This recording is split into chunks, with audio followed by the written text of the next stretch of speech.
मम्मा वो पेंडू सा है, मैंने उसे शादी नहीं करनी। अफशां अपनी माँ से कह रही थी। माँ ने प्यार से कहा, बेटी वो तुम्हारा कजिन है, अच्छा लड़का है, क्यों शादी नहीं करनी उससे? मम्मा वो पेंडू सा है, ना उसे कपड़े पहनने की तमीज है, ना उसे बात करने की तमीज है। मैं उसके साथ शादी नहीं करूंगी। अफशां, शादी तो करनी पड़ेगी, तुम राजी हो या ना हो। अफशां ने अपने कजन सारिम को कॉल की। सारिम, मैं तुमसे शादी नहीं करना चाहती, तुम शादी से इनकार कर दो। सारिम ने कहा, मैं माँ बाप की मर्जी के खिलाफ नहीं जा सकता, मैं तुम्हारे साथ जिंदगी भर नहीं रह सकती। ठीक है, तुम खुद इनकार कर दो फिर, मैं तो कुछ नहीं कहने वाला। अफशां ने जब देखा उसकी शादी सारिम से कर रहे हैं, उसने खुदकशी करने के लिए घर में पड़ी काफी सारी दवाइयां खा ली, अस्पताल ले गए, डॉक्टर्स ने मेदा वॉश किया, जान बच गई। अफशां ने अपनी माँ के सामने हाथ जोड़े। मम्मा मुझ पे रहम करो, मैं उस जाहिल इंसान के साथ नहीं रह सकती, वो भी गांव में। माँ ने कहा, बेटी सोच लो, हम सब जानते हैं सारिम बहुत अच्छा लड़का है, क्या हुआ जो वो इतना पढ़ा लिखा नहीं है, वो गांव में रहता है तो, लेकिन वो लड़का अच्छा है। अफशां के ना चाहते हुए भी उसकी शादी सारिम से करवा दी गई। अफशां ने बस समझ लिया कि अब जिंदगी बर्बाद हो गई, सारे ख्वाब खत्म हो गए, सब खुशियां जला दी गई हैं, सब कुछ एक जाहिल इंसान के हवाले हो गया। पहली रात थी। अफशां ने सारिम को कहा, सारिम तो मुझसे शादी करना चाहते थे, शादी हो गई है, लेकिन मुझसे दूर रहो। सारिम मुस्कुराते हुए कहने लगा, ठीक है अफशां, आप इतना गुस्सा क्यों कर रही हैं? अफशां गुस्से से बोली, तुमने मेरी जिंदगी तबाह कर दी है सारिम। सारिम ने एक डिबिया खोली, उसमें चमकती हुई अंगूठी थी।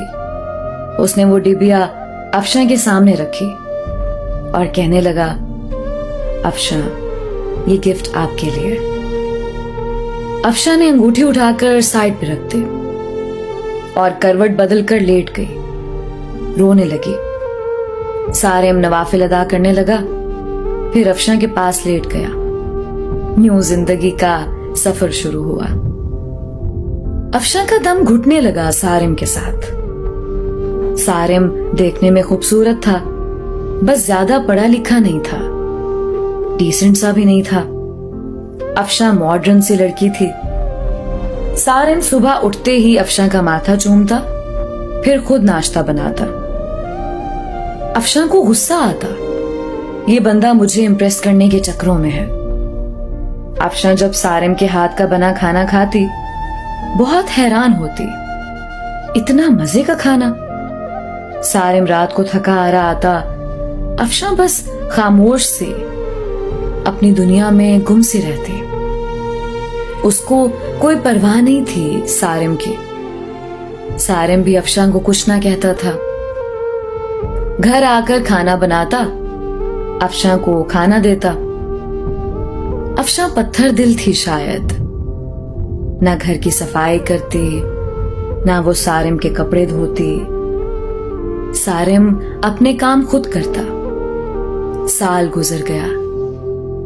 सारिम अफशां की हर बेरुखी चूम कर बर्दाश्त करता।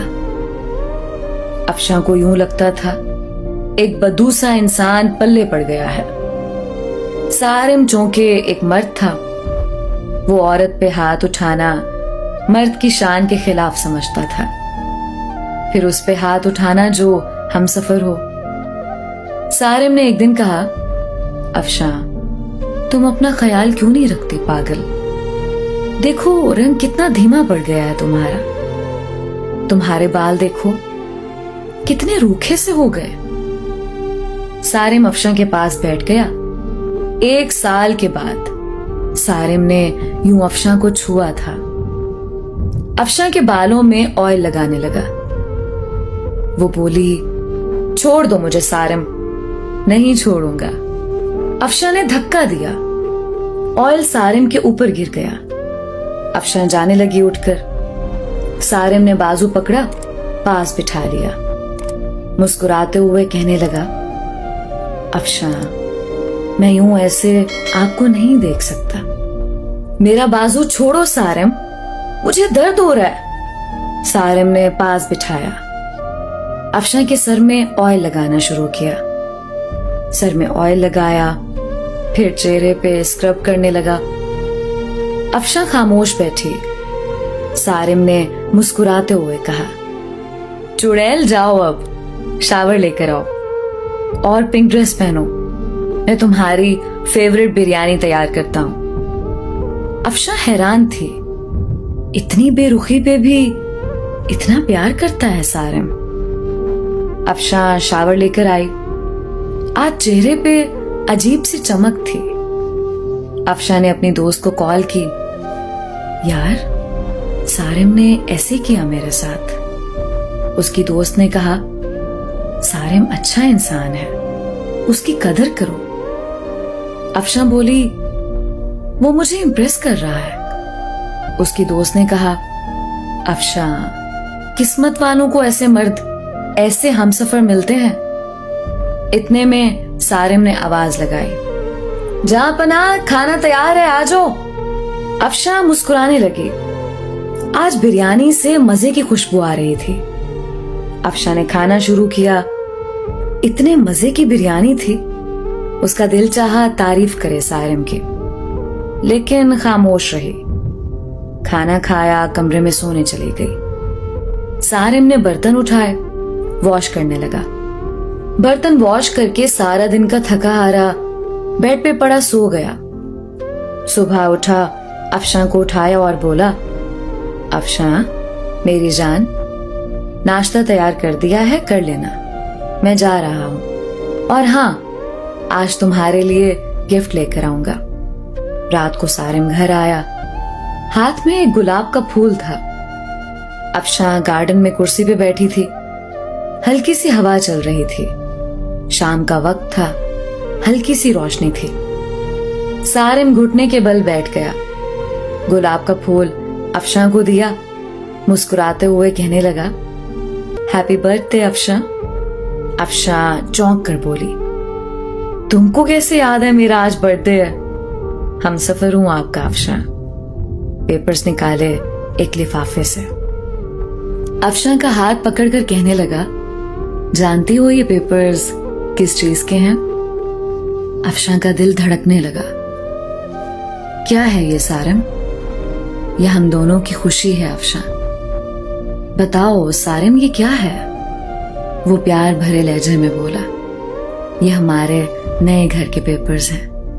मैंने नया घर लिया है और तुम्हारे नाम किया है।